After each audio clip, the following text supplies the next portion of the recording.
ఇప్పుడు బాలీవుడ్లో అనేకమైన నటులు ఉండేవాళ్ళు. వాళ్ళలో ముఖ్యంగా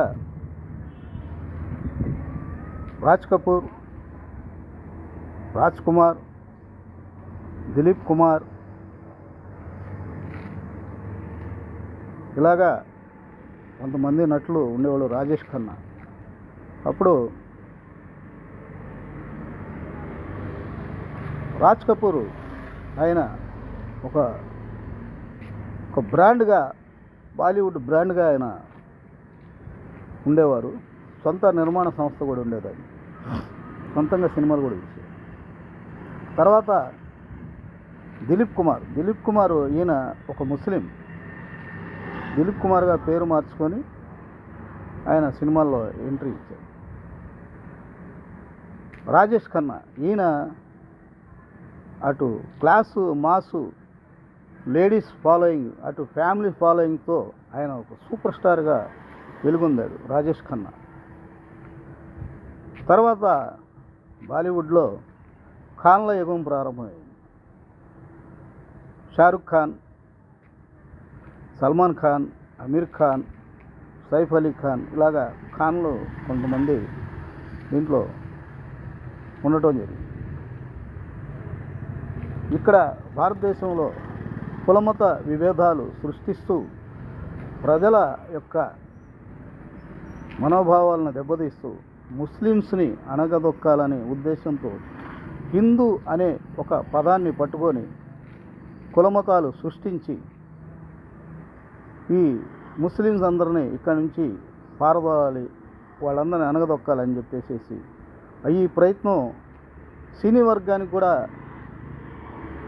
వ్యాపించింది. అప్పుడు బాలీవుడ్లో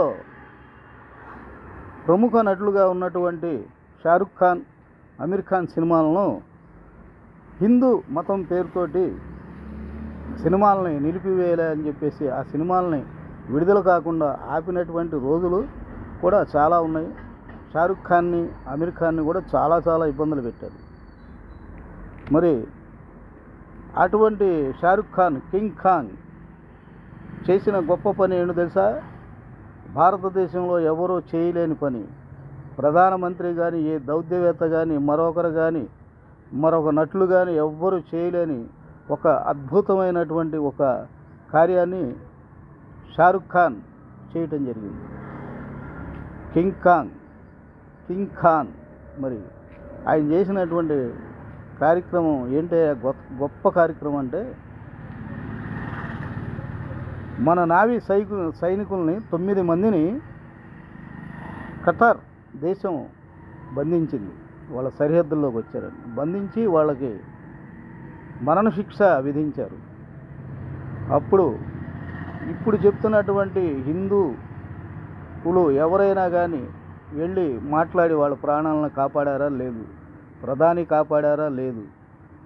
మరి ఎవరైనా ఏ దౌత్యవేత్తని వెళ్ళి మాట్లాడి వారిని విడుదల చేయించారా? లేదు. అదే ఒక్క షారుఖ్ ఖాన్ వల్ల అయింది. షారుఖ్ ఖాన్ గారు వెళ్ళి ఖతార్ ప్రభుత్వంతో మాట్లాడి ఆ 9 మందిని మరణశిక్ష నుంచి విడుదల చేసి తీసుకురావడం జరిగింది. అటువంటి గొప్ప వ్యక్తిత్వం గలవాళ్ళు ముస్లిమ్స్. కరోనాలో కూడా ఇవాళ హిందూ అని చెప్పుకునేవాళ్ళు కరోనాలో చనిపోయిన తల్లిని కానీ, తండ్రిని కానీ, చెల్లిని కానీ, అన్నని కానీ, బావని కానీ, తమ్ముని కానీ శవాలని వదిలేసేసి పక్కకు తప్పుకొని నా ప్రాణమే గొప్పదని చెప్పేసి బంధుత్వాన్ని మర్చిపోయినటువంటి కరోనా రోజుల్లో కూడా అటువంటి శవాలను కూడా ముస్లిమ్సే దహనం చేశారు. ఒక్కటి గుర్తుపెట్టుకోండి, ముస్లిం అనేది మత విద్వేషం కాదు, మంచితనానికి ప్రతిరూపం ముస్లిమ్స్. ఇదే బాలీవుడ్లో మన టాలీవుడ్ హీరో ప్రభాస్ తీసిన సినిమాలు అక్కడ గొప్పగా ఆడి బాలీవుడ్లో వారు మంచి ప్రశంస పొందినటువంటి మన ప్రభాస్ని దాన్ని కూడా రాజకీయం చేసి మా హిందూ ఒకడు ఈరోజు బాలీవుడ్ని ఏళ్తున్నాడు, బాలీవుడ్లో మావాడు పెద్ద సూపర్ స్టార్ అని చెప్పేసి ఇది కూడా తీసుకెళ్ళి ఏది నటుల మధ్యలో కూడా విభేదాలు సృష్టించారు. మరి ప్రభాస్ వెళ్ళి మాట్లాడి ఎందుకు తేలేదు? దమ్ము ధైర్యం కావాలి. షారుఖ్ ఖాన్ అనే వ్యక్తి ఒక గ్లోబల్ హీరో.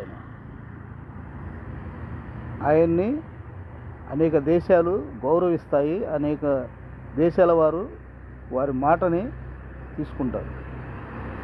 ఇది ముస్లిమ్స్ గొప్పతనం. జై హింద్.